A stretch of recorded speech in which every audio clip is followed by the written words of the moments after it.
Doctor साहब, London में साबिक चीफ जस्टिस काजी फायसा साहब की गाड़ी पर जो हमले का वाकया पेश आया है, उस पर वज़ीर दाखिला की जानिब से तहकीकात का हुक्म दे दिया गया है। एहतजाज जो है उसका एक रास्ता मुख्तलिफ सियासी जमातों ने मुख्तलिफ अदवार में अपनाया है, लेकिन गुज़रे चंद सालों में ये एहतजाज जो है ये बढ़ गया है और ये काफ़ी इसका जो है वो एक मनफी सा असर जाता है, चाहे वो किसी भी जमात की तरफ से हो, चाहे वो तहरीक इंसाफ की तरफ से हो, चाहे मुस्लिम लीग नवाज़ की तरफ से हो। पाकिस्तान पीपल्स पार्टी का तो एहतजाज मुशर्रफ साहब के दौर में होता था और वो बड़ा तरीके से होता था, चाहे वो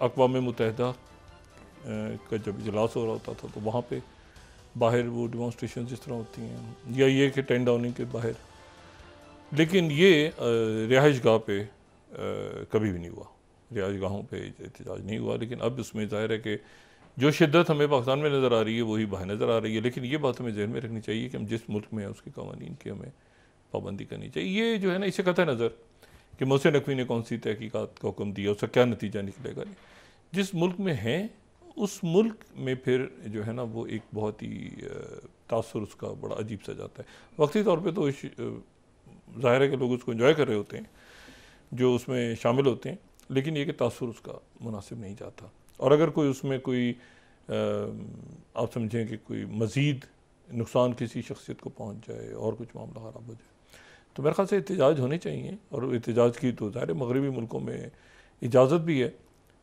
लेकिन यह है कि वो एक बड़े बहुत ही उस मुल्क के कवानीन के तहत होने चाहिए। सब सियासी जमातों को इमेज अच्छा नहीं जाता, और पाकिस्तान में भी एहतजाज होनी चाहिए, लेकिन यह कि कवानीन और कायदे कानून के तहत होनी चाहिए, मेरा ये नुक्ता नज़र इसमें। लेकिन मुल्क में असल में पोलराइजेशन इस कदर बढ़ गई है ना पिछले चंद सालों में कि वो जो पोलराइजेशन है उसको वो फिर बाहर भी नज़र आती है, और वो जो है अब उसको कैसे हमने कम करना है। पाकिस्तान में तो देखें, मैं आपको एक बात ये बताऊं, गौर से अगर पिछले चंद दिनों पे नज़र डालें तो आपको एकदम से जो सियासी दर्जा हरारत और जो इंतशारी कैफियत थी वो बिल्कुल कम होती नज़र आ रही है। और सबसे इस वक्त मेरा ख्याल है गुज़रे कई सालों में या महीनों में या सालों में पहली दफ़ा मैं इस्लामाबाद में बैठ के मुझे ये एहसास हो रहा है कि चंद दिनों से बिल्कुल तलखी जो है ये कम है। वाक़यात होते रहेंगे, वो हर मुल्क में होते हैं, हर शहर में होते हैं, लेकिन वो जो एक अरूज पे तलखी थी ना कि मतलब इंटरनेट बंद हो रहा है, लाठी चार्ज हो रहा है, सड़कें बंद हैं, ये पिछले चंद दिन बहुत अरसे के बाद, कई महीनों या सालों के बाद ये इस्लामाबाद में ज़रा एक सुकून है। और ये जो बाकी है ना, तरमीम आ जाएंगी, कब आएंगी, कैसे होगा, ये बयानबाजी ये चलती रहेगी, लेकिन बज़ाहिर ऐसा लगता है कि अदालतों ने मामला अदालतों की तरफ गए हैं यही आफरीदी साहब के आने के बाद, और बड़े अच्छे अंदाज में, यानी वो बहुत ज़्यादा बाहर खबरें भी नहीं आ रही, बहुत ज़्यादा कोई ये भी नहीं हो रहा कि कौन सा जज किधर, कौन सा जो भी है वो अंदर ही मामला हो रहा है, और इसी तरह से मामला को उन्हें संभाल के आगे चलना है, उन पर बड़ी जिम्मेदारी है चीफ जस्टिस साहब पे। और अब चूँकि बात कुछ करने को है नहीं, तो वो ये कि जी वो 27वीं तरमीम जब आएगी तो आएगी, अभी तो 26वीं तरमीम के ऊपर मैं ये बात रिपीट करूं, जो हुक्मरान जमातें ये इनमें इत्तेफाक नहीं था। हुक्मरान जमातों में पाकिस्तान पीपल्स पार्टी और मुस्लिम लीग नवाज़ के अंदर बड़ा इख्तलाफ था इस बात पे कि 26वीं तरमीम की हम हमायत करें कि ना करें, उस पर भी यकसू नहीं थे। तो मतलब है कि और ये बात जो है वो बाकी जो हमारी मुख्तदर है उनको भी इल्म है इस बात का, ये सबसे इंटरेस्टिंग बात है, उनको भी इल्म है इस बात का कि खुद हुक्मरान जमातों के अंदर तकसीम थी इस बात की, और शायद उनकी क़यादतें भी बहुत ज़्यादा इसके मतलब है कि वो उसमें ये नहीं था कि ज़रूर करवाना है, ज़रूर करवाना है, बज़ाहिर ही हो रहा था, लेकिन ये कि वो दिल से इसकी कोई हमायत नहीं कर रहा था इस 26वीं तरमीम की। तो अब 27वीं कब होगी, क्या होगा, क्या उसके मुल्क में क्या सिक्योरिटी के मामला ठीक हो जाएंगे, क्या ये सोशल अनरेस्ट ख़त्म हो जाएगा, क्या ये बाकी मामला, बाकी ये कि जो तहरीक इंसाफ के अंदर जो मामला हैं ये कितना भी हो जाए, कितने भी ग्रुप आगे आ जाएं, जो कहते हैं ना हरफ आखिर वो होगा जो खान साहब का होगा, जो खान साहब का फाइनल वर्ड होगा वो फाइनल होगा।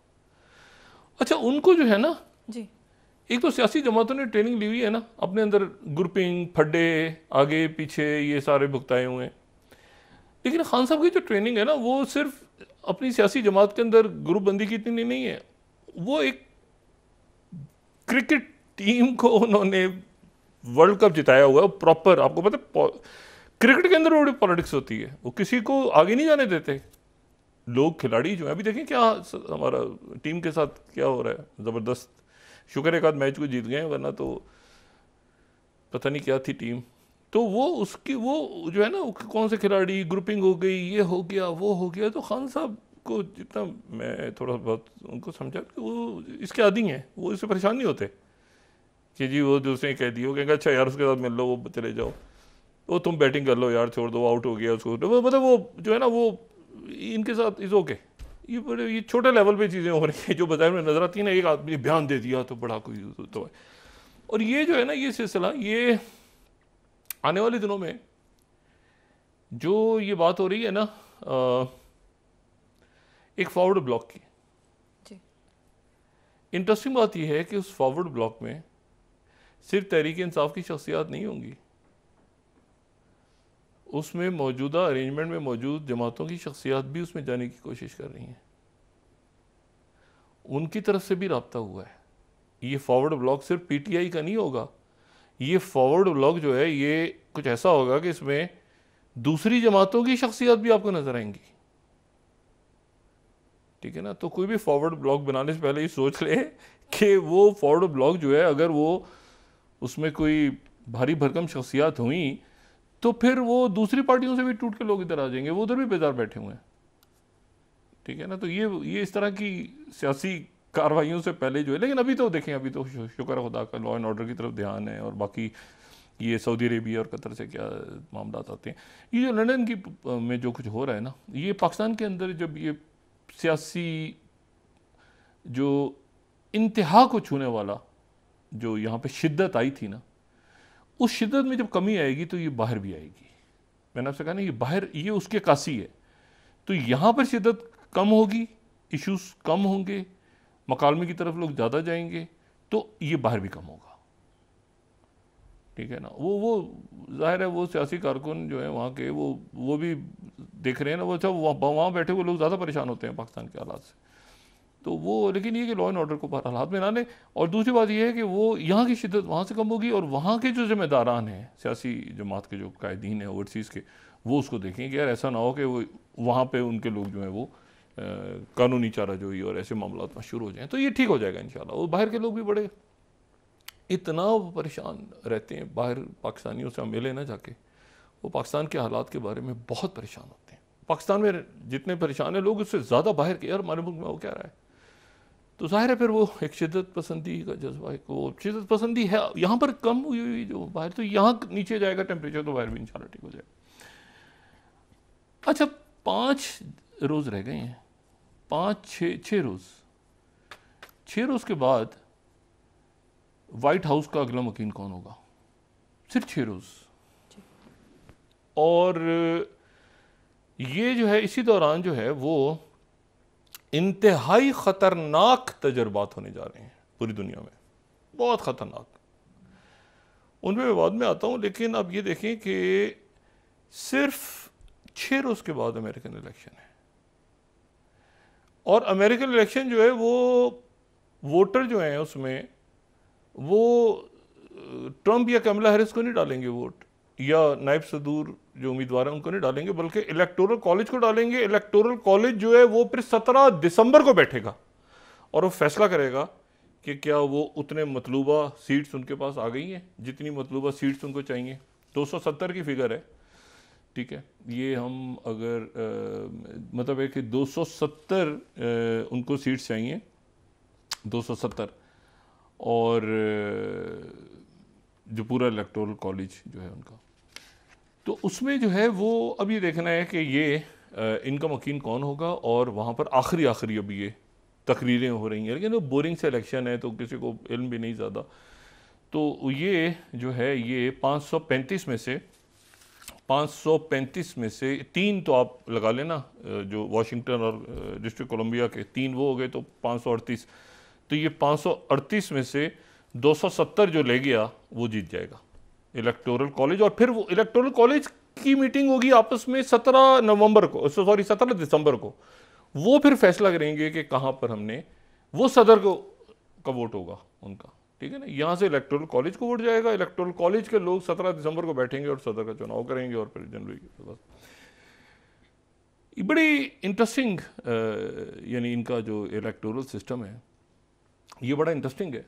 और ये जो है ये इंटरेस्टिंग इस तरह से है कि ये अमेरिका का जो आइन है ये 4 जुलाई 1776 1776 को अमेरिका ने आज़ादी हासिल की थी। उनका 4 जुलाई अभी भी उनका जो इंडिपेंडेंस डे है वो 4 जुलाई होता है। लेकिन सवाल ये कि उन्होंने आज़ादी किससे हासिल की थी? अमेरिका ने बरतानिया से आज़ादी हासिल की थी। जैसे हमने बरतानिया से आज़ादी हासिल की है ना जी। तो अमेरिका ने भी बरतानिया से की है और उनका जो फड्डा पड़ा था वो बरतानिया से पड़ा था। और उसमें ये 1600 की सदी और 1700 की सदी ये पूरी बरतानिया की कॉलोनीज बन गई थी। और ये ज़्यादा ईस्टर्न कोस्ट जो है ना, ईस्टर्न कोस्ट जो कि उनका मशरकी साहिल है, इस पे जो रियासतें हैं वो 13 रियासतें ख़ास तौर पे वहाँ पर जो है वो बरतानिया की कॉलोनीज थी। तो अमेरिका अपनी आज़ादी का दिन बरतानिया से जंग, तो वहाँ ये हुआ कि वो पहले तो ये पहुँचे ना वहाँ पे मौसूफ। सबसे पहले तो ये स्टार्ट हुआ ना, ये किस्सा स्टार्ट हुआ ये 1492 में। एक शख्स जो है वो भटकता भटकता उसने हिंदुस्तान जाना था। हिंदुस्तान स्पेन से के जो बादशाह थी उन्होंने उसको कहा कि जाके मसाले वसाले ढूंढ के लाओ। वो भटकता भटकता हिंदुस्तान की जगह वो बहामास पे पहुंच गया, क्रिस्टोफर कोलंबस। तो उसने वहाँ जाके कहा कि अरे ये तो मैं इंडिया में पहुँच गया। तो उसने इंडीज़ का नाम पड़ गया। तो वेस्ट इंडीज़ जो है वो जो जज़ायर हैं बामास और वो सारे वो वेस्ट इंडीज़ हैं। वेस्ट इंडीज़ कोई मुल्क नहीं है, वेस्ट इंडीज़ बहुत सारी जज़ायर हैं। हम कहते हैं ना पाकिस्तान वेस्ट इंडीज़ की टीम आ गई और ये, तो वो वहाँ पहुँच गए। तो इंडीज़ उसने कह दिया। तो वो कभी भी नॉर्थ अमेरिका नहीं गया, लेकिन वो वहाँ जो कि कोलंबस पहुँचा वहाँ था। तो उसके बाद फिर लाइन लग गई। स्पेनिश आ गए, फ्रेंच आ गए, ब्रिटिश आ गए, वो सारे उन्होंने कॉलोनीज बना ली अपनी। और वहाँ मकामी लोगों के साथ पहले तो ये बरतानिया के लोग बड़े अच्छे रहे। बाद में मकामी जो लोग थे, जो असल अमेरिकन थे, वो उनके साथ जो है वो ये हुआ कि वो उन्होंने टैक्स वगैरह लगानी शुरू कर दिए। टैक्स लगानी शुरू कर, बगावत हो गई। बगावत हुई तो उसके बाद वो मतलब चाय पे टैक्स। तो एक वो उनके कहलाती है, बॉस्टन के लोगों ने चाय सारी उठा के पानी में फेंक दी, उसको कहते हैं बॉस्टन टी पार्टी। तो बगावत हुई और बगावत में जो है वो फिर लड़े ये। और उनके जो कमांडर थे वो जॉर्ज वाशिंगटन थे। तो जॉर्ज वाशिंगटन ने जो है फिर वो, जो कि पहले सदर भी बने और वो किसी पार्टी के नहीं थे, वो फिर उन्होंने शिकस्त दी बरतानिया को, बरतानिया से आज़ादी हासिल की। ये बड़ी इंटरेस्टिंग बात है। और फिर उसके बाद 1783 में ही उनका आइन बना और 1779 में जो है उनका जो है वो पहले सदर मुंतखब हो गए जॉर्ज वाशिंगटन। अच्छा, और फिर उसके बाद 75 और 83 के दरमियान 1700 का साल चल रहे हैं। तो ये आपस में फिर दूसरी बगावत हुई, सब कुछ हुआ। लेकिन ये है कि फिर 4 जुलाई 1776 को उनका ये आइन बाकायदा आज़ादी का ऐलान हुआ। और आज़ादी का ऐलान किया था जेफरसन ने, थॉमस जेफरसन, जो बाद में सदर बने। और पेरिस में फिर 1783 में पेरिस में मुआहिदा हुआ जिसमें बरतानिया ने तस्लीम किया कि अमेरिका आज़ाद है। ये बड़ी इंटरेस्टिंग बात है। बरतानिया ने तस्लीम किया पेरिस में कि हाँ अमेरिका आज़ाद है, हम उस आज़ादी को मानते हैं जो उन्होंने आज़ादी का ऐलान कर दिया, हम उसको आज़ाद मुल्क तस्लीम करते हैं। तो 1783।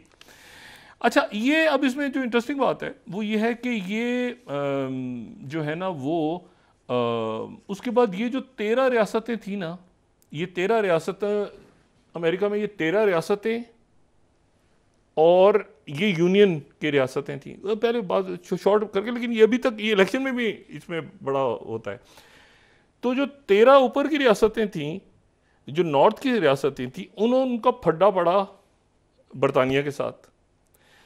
और जो 11 रियासतें साउथ जनूब की थीं, जो जनूब की रियासतें हैं, वो जो हैं वो ऊपर की 13 रियासतों के साथ नहीं थीं।